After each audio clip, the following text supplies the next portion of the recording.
Greetings and welcome back, Dapplings, to From the Depths Season 3 campaign, where I am currently aboard the Avatar. Now, if you're also following my From the Depths design series, you'll know that I'm working currently on an enormous battleship project, or rather a temple ship. And that is not yet finished, but I didn't want to just have several build videos all in succession, so I thought I would come back to the campaign and start paving the way for our temple ship. You see, a construction of this enormous, vast size deserves something a little bit more than just being loaded in by an buyer and slowly constructed. No. We need to build a temple ship nursery around here. It's been a long time since I've done any work on Armok's throne, and I think it's high time. So, Avatar, you can be pulled out of play whilst you make your way down here. Generally, the Avatar fleet, or rather the Harbinger of Anguish fleet, can hold this position and hopefully protect this area from any encroaching revenge missions from the Onyx Watch. I, however, am going to jump down to Armok's throne. There we go. Right, let's leap up. Now, I've still not really moved around the missile systems for Armok's throne. Honestly, it's very unlikely anything is genuinely going to get this far down to attack us, so I'm not as concerned. However, what we want is some sort of vast vehicle dockyard, and I'm going to be building this in the campaign since this is structure. Yeah, let's build it out towards the resource ring. So this is going to be the beginning area of our dockyard, of our actual. It's not so much a dry dock. It's going to have to be so big, though, to spawn in the temple ship. I'm not even sure of its exact dimensions, so we're going to probably have to be erring on the side of caution with this build and build a ginormous dock, but I'm sure no one will mind that.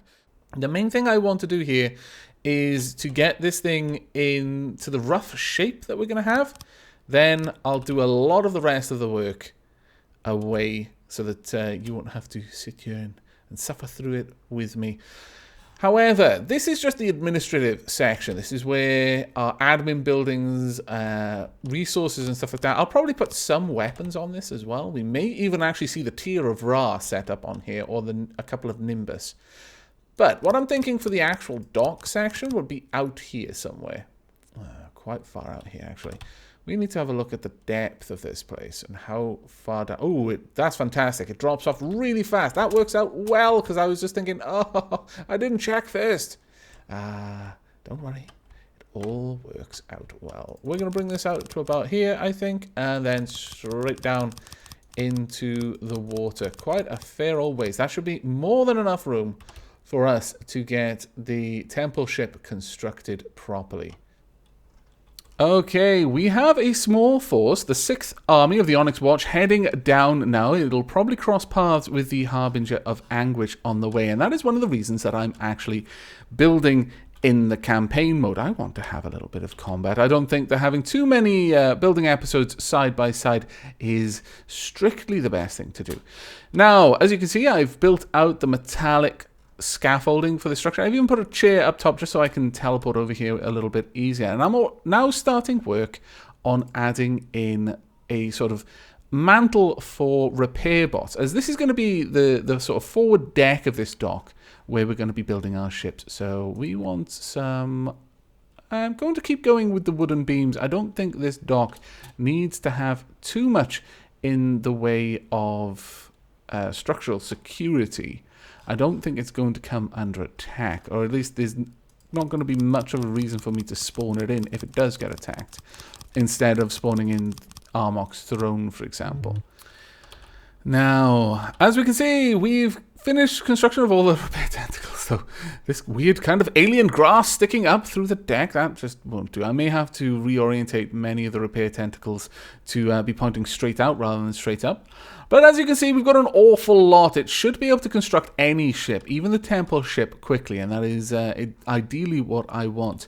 But this section I'm building over here is, I want like 3 massive arms kind of leaning over as if they were able to support the weight and kind of hoist up a large ship for repairs. However, I want it to look like they're supported on rails. So for me to be able to get that effect easily, I'm going to need to do something along the lines of this, I fancy. We're going to get, I think, we'll have 1 meter downward slopes, something like that, on either side. I will be using a prefab for this to speed it up a little bit. Then we want 2 meter slopes down the bottom. Unfortunately, we're going to have to bring that across. That is a bit of a pain. There we go. On that side as well.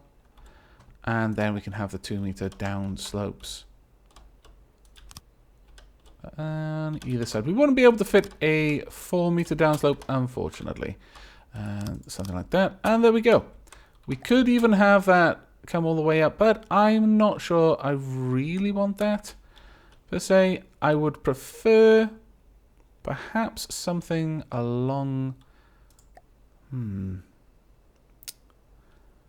We may actually have something else in there. But for now, let's just use a prefab and make this nice and easy on us. Let's get rid of side gun. We'll wipe this one out. We only want it to have a height of 2. We want to have a length of 1.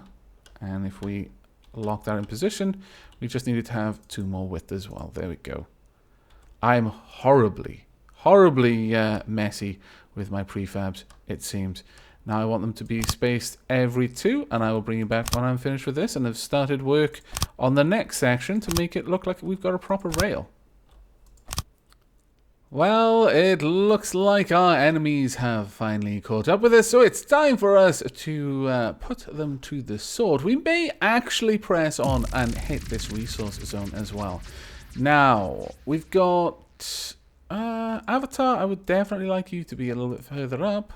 And Titanic as well. Honestly, I don't think we need as many Avatar-class vessels in this fight. We'll also then push the Abaya up. So the Titanic and the Abaya and the Avatar and Mr. Fennicus will be the first ones in. Then the Tikbri and HMS Fiasek as well. Honestly, I very much doubt we're going to need this much firepower. But you never know, so it's always good to prepare yourselves. We'll then have you back here. Same with you, Sobek. You don't need to be close. Eric Martin, Titanic, you can go there. And the Abai, you can go with the Avatar. And our 2 remaining avatars can be fanned out there for the time when they load into this battle. Now, most people have said that they would like us to have the larger battles accepting the lag. This is going to be a small battle, so I don't really think we need nearly as much firepower as we've actually got in this one. So we're just going to bring about that, I would say. Yeah, let's go for 20,000 and we should be fine. I'm not sure how this is going to affect it. Let's see, shall we? Now, I should be on the Avatar at the moment, so hopefully I can just teleport over there. No, I am not on the Avatar. That is not good times. Let's get over there, please. There we go. Now, let's get out there and see what's going on. Death. Death is what's going on. Very quickly. Lots of death. It seems that 2 tiny ships versus Mr. Fennicus and the Avatar. Yeah, it doesn't really go well for them. Oh, look at that beautiful cloud there. It's snowing as well. It's so pretty. Now, once the Avatar are done with this one, I suspect we're going to start seeing more of them loading in. There's the next. Now, this one actually looks like it might be able to give as good as it gets here. Though it's the fire rate on its cannons are what really hurt this ship. They fire so slowly, whilst the Avatars are just constantly and stripping parts away from the guns. I think that's what really hurts the Deepwater, the Onyx Watch, is the really long time between shots. Those shots do absolutely massive damage to our ships. When they actually connect, they take huge chunks away from the ship, but they just don't fire often enough. I believe the AI may have actually been damaged over there, but the Avatar is doing catastrophic amounts of damage to this ship. I think they've hit the ammo stockpile. Something important just went down. You'll notice that the cinematic slowdown is turned off now, so even with the very big explosions, we shouldn't be seeing the huge slowdown that we were before. Now, why did your missiles decide to change direction? That is a big question I have there. Oh, those are actually torpedoes. You're launching the torpedoes up like that. Well done. Are you perhaps tipping through the force of your cannons? It could be, actually. Now, despite the fact that it was fighting against two of my more powerful ships, this one ship is holding its own quite well. I mean, it's basically been pulled apart at this point. But it took a very long time for its final gun to go down. And I consider that a win for them, honestly, given the amount of firepower that I brought to this battle. I feel that they perhaps did a little bit better. Now, if we go up to the map and check on what's happening, Titanic, would you mind getting over there? Also, would you perhaps be in combat AI? That would be grand. Same for a buyer. Combat AI for you as well. Not quite sure where you weren't in that. Hopefully we can get the Mr. Fenneckers put back together. The Avatar is doing well. Lots of explosions here now. And the stockade is probably not particularly long for this world. 2 damage, it is despawning. So that means the final ship is going to show up in just a moment, though I don't fancy its chances, bless it. Look at it, it's just got these tiny little guns. I like it, though. I like that design. It's even curved as well. It's not just a simple shape. It actually looks quite nice. Though, this cannon is that cannon's cheating. Now, this is something I actually really dislike about the design of the Onyx Watch. I like their ships, but the fact that they're designed in such a way that the cannons just ignore their own hull in order to shoot, that's a little bit, wow, a bit cheeky, let's be honest there. I'm noticing a couple of these shops skimming along the water, like right there. That was actually quite pretty. Let's see if it happens again. Right there. That's actually quite funky. But there we go. Battle is finished, and I believe we got some level ups. How many points have I got to spend? Only 1 point to spend. I'll pop that into mechanic, I think. Right, let's have a look at the damage then. Mr. Fenneckers took a fair pounding, unfortunately. Let's go right over there and see what happened. One shell got in really close. Looks like it took a huge chunk. The AA system went down. One of its side cannons as well. Now, a lot of people have said that I need to add some shields onto the Avatar, and I'm pretty sure I will. I'll probably do that off camera, though. We'll get some shields along these angled sides here, just to protect from the sort of damage that we're seeing, because we are actually seeing horrific damage. Every now and then, an Onyx Watch shell gets in there and just cleaves a vast hole in the side of the ship. And if another one hits more or less the same spot, eventually gets through into here. And that is not good. I mean, it's fairly deep into the ship, so it does take at least 2 solid blows for it to get through. Still not something I enjoy seeing, I'll be honest with you. But that battle is now over. Let's have a quick look on the map. Where do we want to be? Well, we could go up there and take them on, I suppose. We've also got another group coming down. You know what? I think we'll have this group march over there. So we're going to pull them out and get you to repair whilst you're heading over.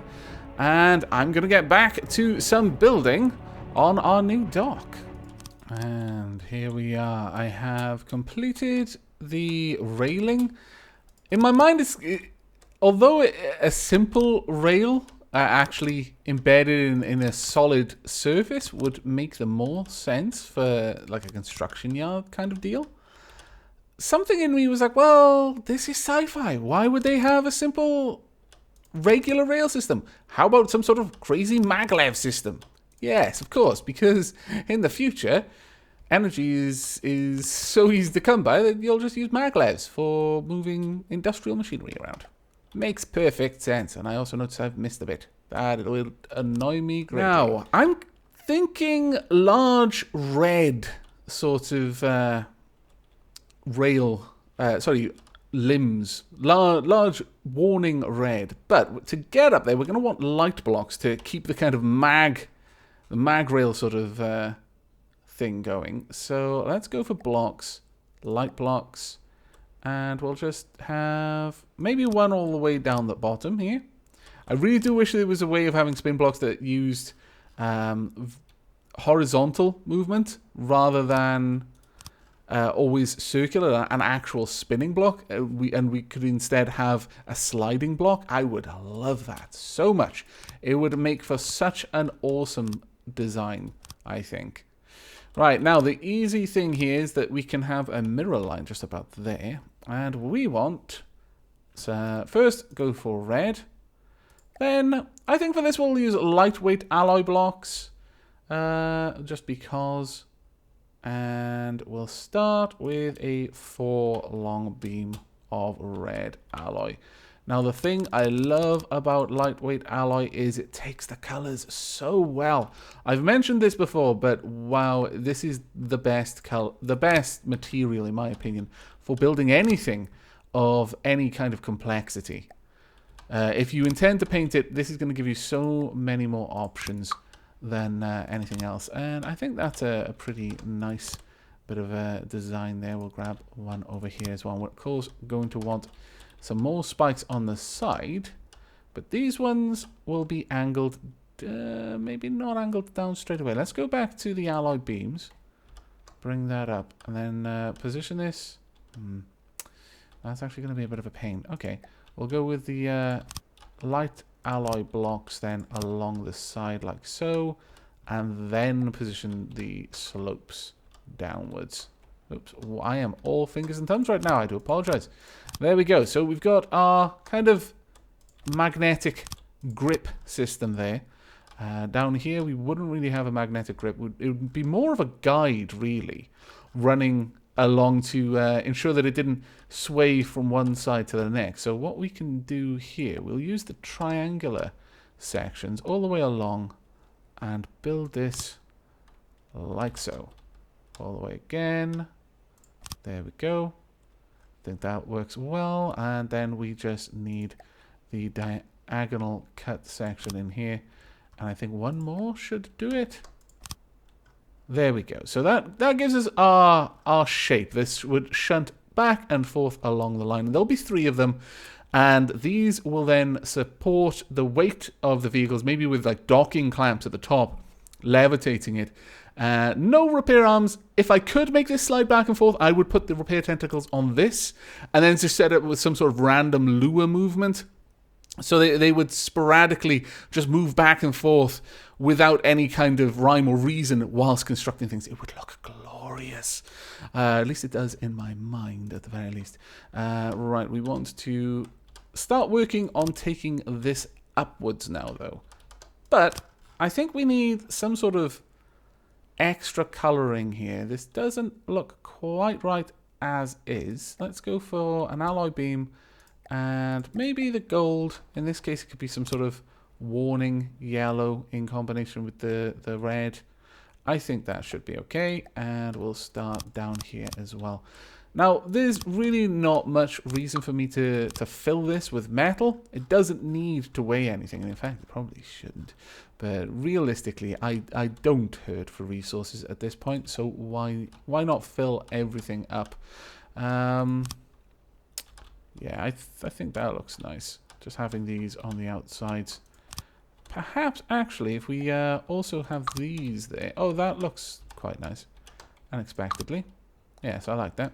We'll take that away, and then we can use the alloy beams there as well. Okay, right, so we're going to continue building this up. I'm going to start shaping it into some sort of limb at the top, and I will bring you back when I'm done with that. And welcome back. You may have already noticed due to the weird camera, I'm working on a spin block. I couldn't help it, I tell you.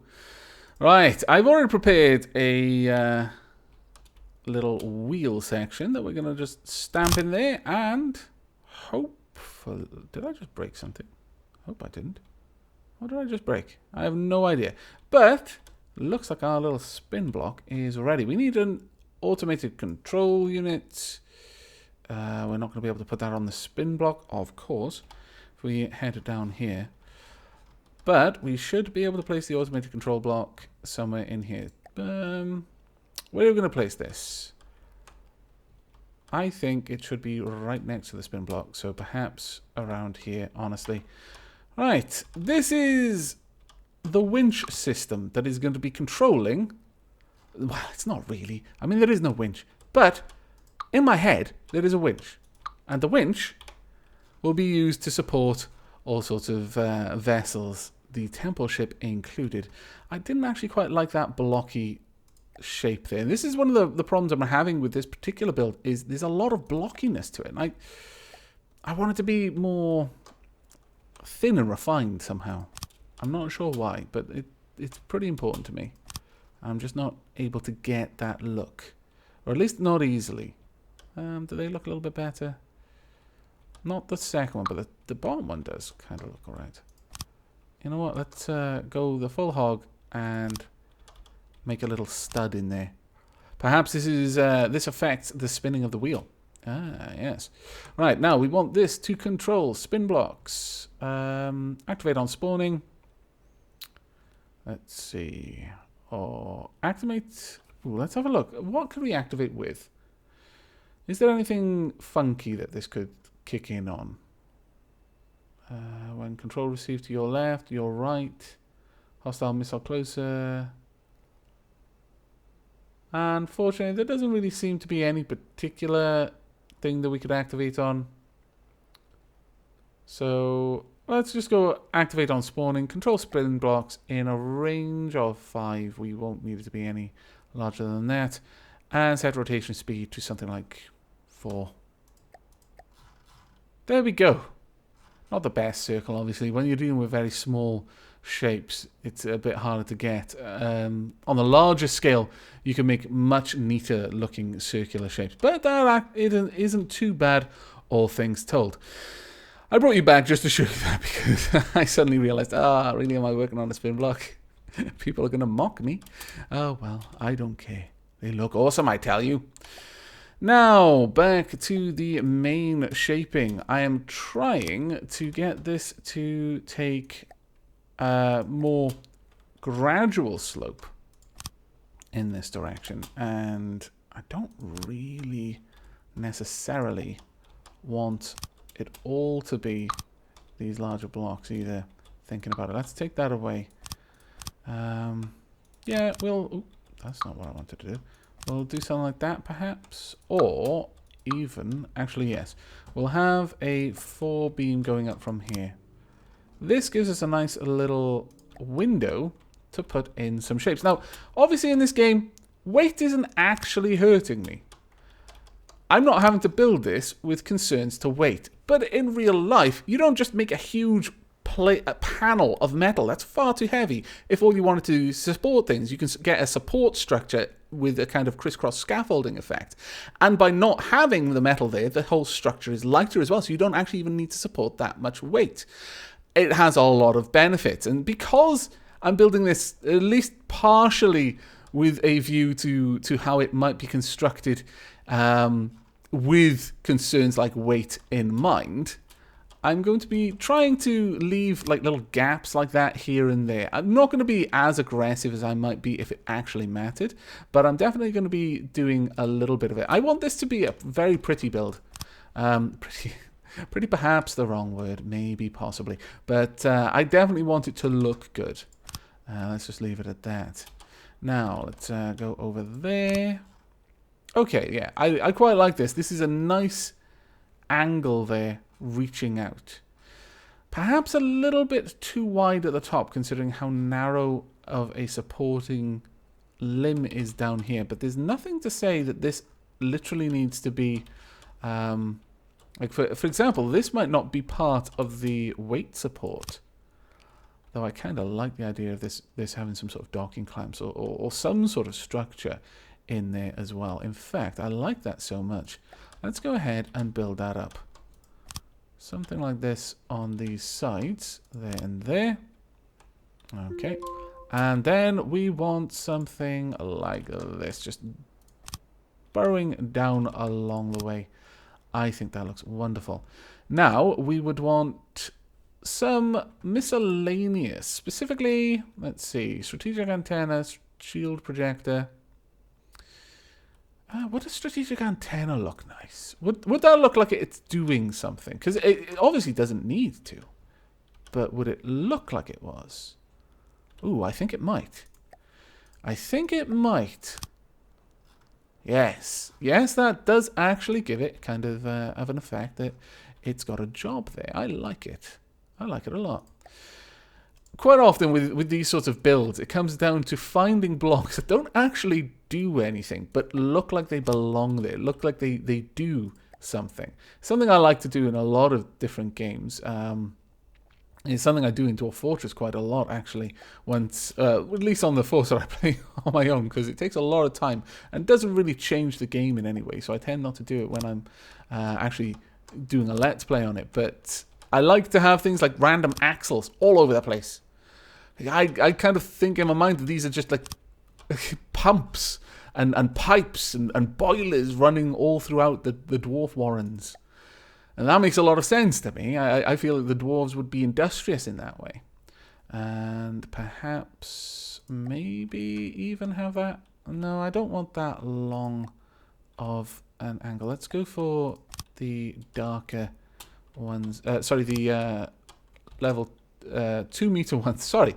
I was thinking about what I'm going to do with this darker 2 meter section, because suddenly I don't feel it has the right look to it. I feel like that needs to be possibly a 4 meter slope down. Yeah, I do actually. Let's replace that. So, I'll have that one on there. But we won't on the inside. We'll have the inside be a little bit different, just for the sake of it. Now, in terms of this, I wonder... What I would love is for like a chain to be hanging down, or chains to be hanging down from parts of this structure. And, ooh, you know what? I just realized that we could do something else as well. We could, if we so wish, build this out just a little bit, like so, and then have a light fitting on there. And in fact, as looking at the time, the time is running away with me. I do get a bit distracted with this sort of thing. So we will be wrapping this up. But I think a light in here would be nice. And then we can change the intensity to a bit of green and blue with no red. Something around, maybe not. Maybe more green than anything else. Something about there. Fairly bright intensity. No. Let's mix it up a little bit. Yeah, just a regular light then, I guess. There we go. So that's got lights up there. But I actually thought, wow, I could get a really good kind of sci-fi levitation effect if I did something like this. We'll go with red to match the look that we've got down here. But instead of having this be a single white light, we'll have one white light, very bright white light in the middle. But these ones should be mostly blue with fairly high intensity. 290 seems okay. Same over here. I'm going to need to check out what I set that one up as. We'll have 0, 0.3, and 2.9. So all the way down. 2.9. There we go. And it'll give it a very bluish kind of sci-fi look to it. I really haven't played around with light enough. I really need to do that much more than I do. And I'm going to try and keep that in mind for my future builds. I'm going to try and use lighting and also posters.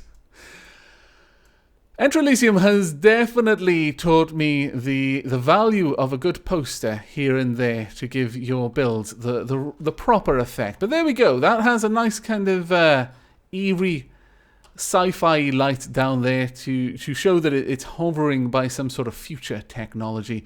And we are slowly building out the limb over here. I'm going to probably do the rest of this off camera, and when we come back, I'll already have placed all 3 of them. And then we will possibly have a ship to spawn there. Who knows? But that's going to be it for this episode. The last thing I'm going to do is check on when we're going to be attacked, which is probably at the very beginning of the next campaign episodes. The next episode I upload will probably be more design of the temple ship for which we are building this dock. And of course, no structure is quite finished unless it has a name.